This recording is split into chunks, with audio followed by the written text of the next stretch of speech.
I've been talking about wanting to change my watch collection for quite a while. I actually really want to change up a lot of my collection. I want my collection to go back to being vintage watches. And I kind of feel like now is the time to do it. But the big thing that is like the stopping thing for me is I'm reluctant to increase the value of my watch collection. There's enough watches in my collection and enough of them that I don't wear that actually I don't just need to buy watches. I need to move things around. So that kind of brings me to selling a watch. And now that eBay is free to sell on, I kind of feel like now is the perfect time to do it. eBay has sponsored this video, so I'm going to sell a watch and give you some tips and tricks on the best way to do it. Now, there's two main watches in my collection that I don't really wear all that much, that I like, but they just don't get much wrist time for whatever reason. That's my Rolex GMT Master 2, the root beer, the two-tone version, and it's my White Dial Omega Seamaster. Now, I'm reluctant to sell the White Dial Seamaster because I'm a bit obsessed with the movement inside. It has an absolutely amazing movement, as does the GMT, to be fair. But the Seamaster does get wrist time. It's one of those watches that I just fall out of love with and then fall back in love with. The root beer, I love this watch just from an aesthetic point of view, but it just doesn't get that much wrist time. So I feel like this is the one to go. When it comes to selling a watch on eBay, you essentially want to present the watch in a way that you would want to buy the watch. You want to see the condition, the true condition of the watch. You want to know that the watch is being looked after, and you want to be confident in what you're actually buying. The first thing is to clean the watch. No one wants to see dirty fingerprints and your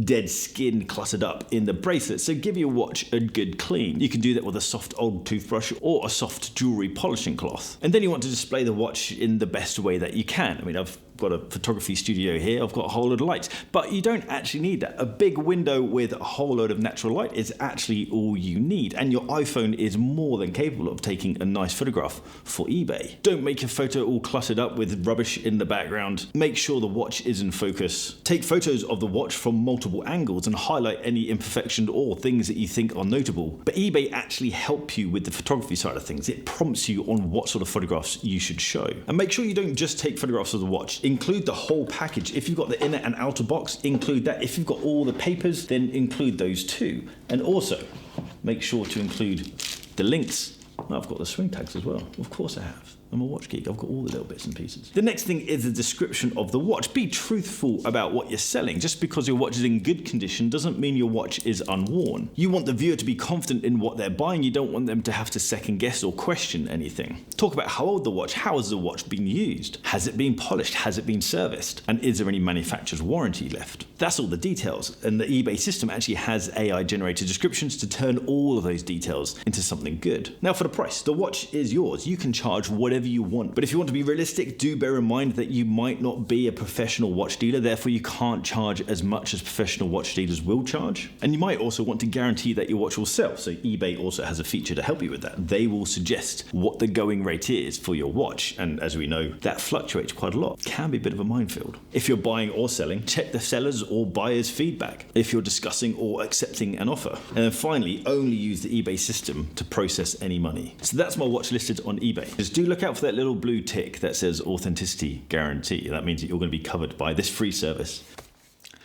So my watch sold over the weekend, which is crazy, but exciting at the same time because it kind of means I can get a new watch guilt-free. So what needs to happen now is I need to pack up the watch, but it doesn't get sent straight to the buyer.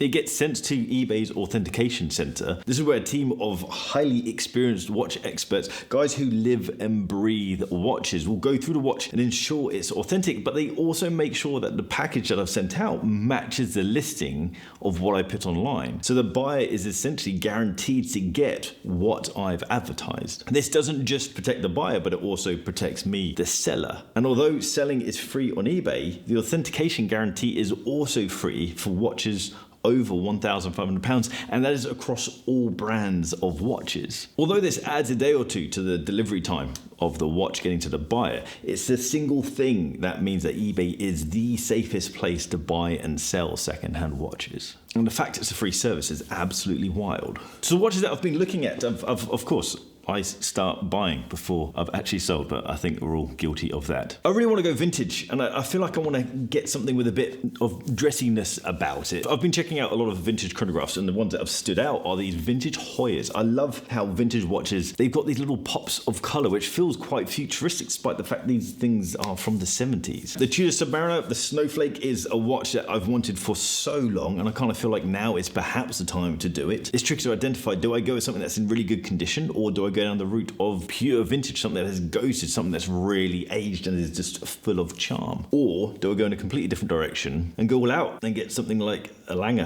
1815, which I think that's crept into being a grail watch for me. This thing's just gorgeous, absolutely gorgeous. And the rose gold white dial, this is the one that I'd go for. And that movement in the back. So it's tricky to identify. Do I go for a couple of vintage watches that would really elevate my collection? I feel like my collection is too, as I said previously, I feel like my collection is too modern. But I don't feel like I have a true dress watch in my collection. And so something like the Lange. I think the answer is I want/need all three of these watches in my collection. It's just, what do I do first? Guys, let me know what you think of my next picks. If you know my collection, then I'd love your input. Maybe you've got some ideas of where my collection should be going. Are you going back down the route of vintage, or are you staying more modern with your collection? And I guess, do you have watches in your collection that you're thinking about selling? Because do check out eBay. See how much you'd get for your watch, and then, of course, see what you could then get for that cash. But I'm excited.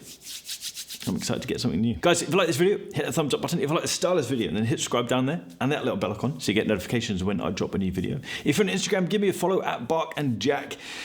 And I'll see you very soon. Take care.